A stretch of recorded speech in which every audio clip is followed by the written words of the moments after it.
PG Semester 4 students, this is Dr. Anuja ma'am here, Department of Psychology, Marwari college. तो आज हम आपके साथ जिस विषय को लेके बैठने हैं अभी डिस्कशन करने के लिए, वो विषय है हमारा पॉजिटिव साइकोलॉजी। और मैं ये पॉजिटिव साइकोलॉजी शुरू करने के पहले ये भी बता दूँ, यह जो पॉजिटिव साइकोलॉजी है हमारे पीजी और यूजी दोनों लेवल के स्टूडेंट्स के लिए बहुत ही फायदेमंद है, काफ़ी लाभदायक होगा। तो पीजी के स्टूडेंट्स के लिए भी एंड यूजी यानी बीए के स्टूडेंट्स, ये पीजी सेमेस्टर 4 और यूजी सेमेस्टर 5 में भी ये टॉपिक है। तो इसके विषय में हम डिस्कस करते हैं। पहला पॉजिटिव साइकोलॉजी का आपका जो इंट्रोडक्टरी चैप्टर है, तो उसके विषय में हम जान जाए कि व्हाट इज पॉजिटिव साइकोलॉजी। तो सबसे पहले हमें पॉजिटिव साइकोलॉजी के बारे में जानना बहुत ज़रूरी है। तो हम ये कहेंगे कि पॉजिटिव साइकोलॉजी एक ऐसी मनोविज्ञान है जो दवा नहीं बल्कि आपके हौसले की इलाज करती है। समझ में आया? पॉजिटिव साइकोलॉजी मनोविज्ञान का एक ऐसा ब्रांच है जो किसी बीमारी के इलाज के लिए दवाई की बजाय इमोशनल हेल्थ को मजबूत बनाने पर काफ़ी फोकस करता है। अगर पॉजिटिव साइकोलॉजी के डेफिनेशन को समझने की हम कोशिश करते हैं तो हम यह पाएंगे कि इसमें वैज्ञानिक पहलू, ये एक ऐसी ब्रांच है जो भावात्मक जुड़ाव को ज़्यादा महत्व देती है, यानी इमोशनल वैल्यूज़ को।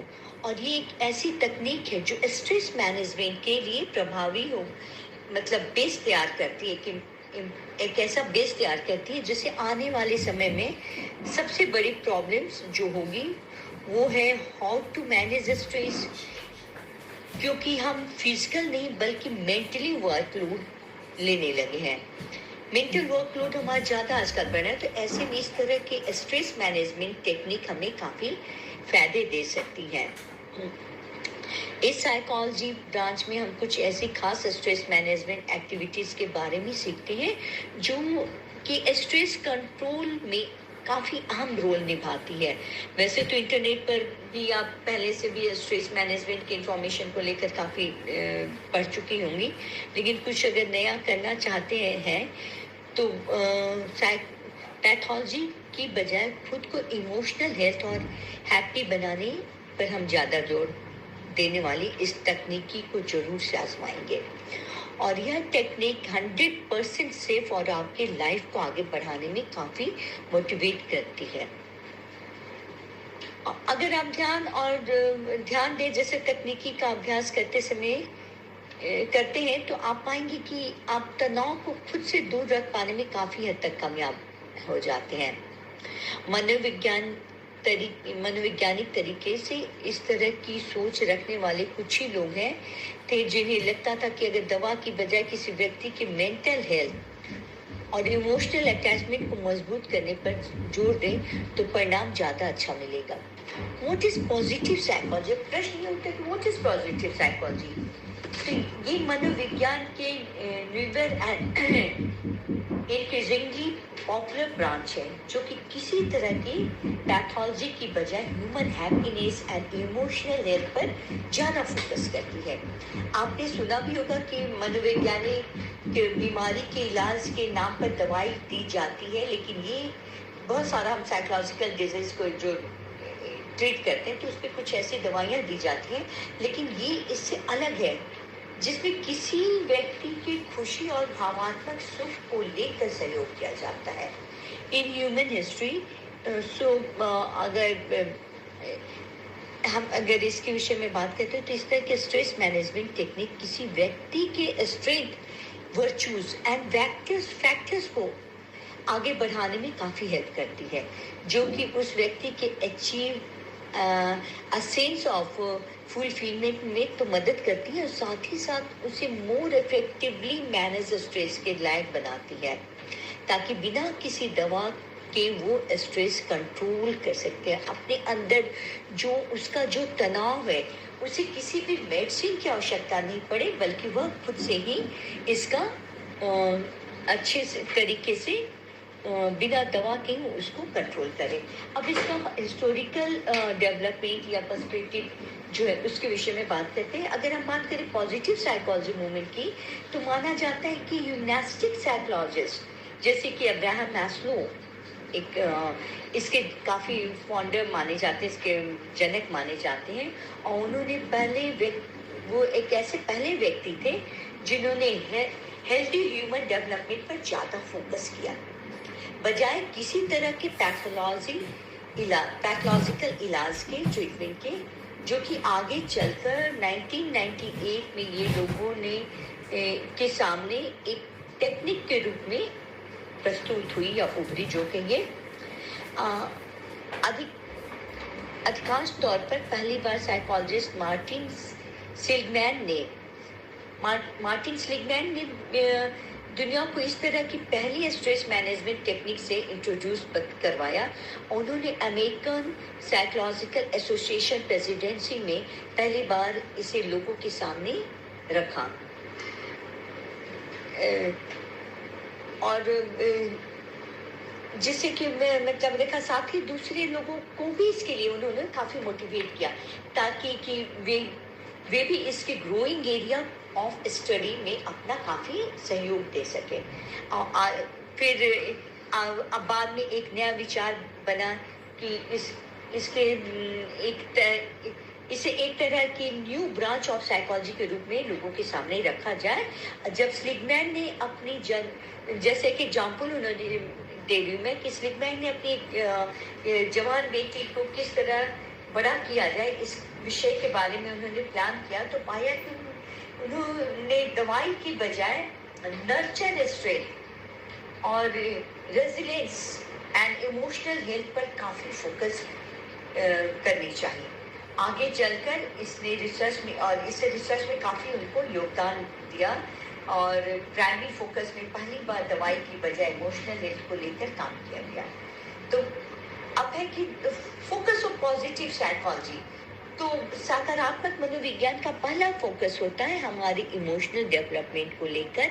हम एक ऐसा कार्य कर सकते हैं जिससे खुद तो खुश रह सकते हैं, और इस साइकोलॉजी का प्राइमरी फोकस होता है कि कुछ ऐसे सवाल हम खुद से कर सकते हैं, जैसे कि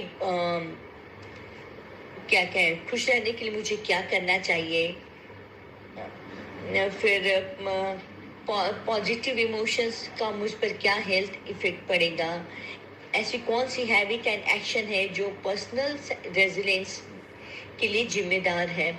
इस तरह के सवाल करना और इसके जवाब पर खुद को फोकस रखते हुए आगे बढ़ना है। बढ़ना है और बढ़ना ही इसे पॉजिटिव साइकोलॉजी का प्राइमरी माना जाता है।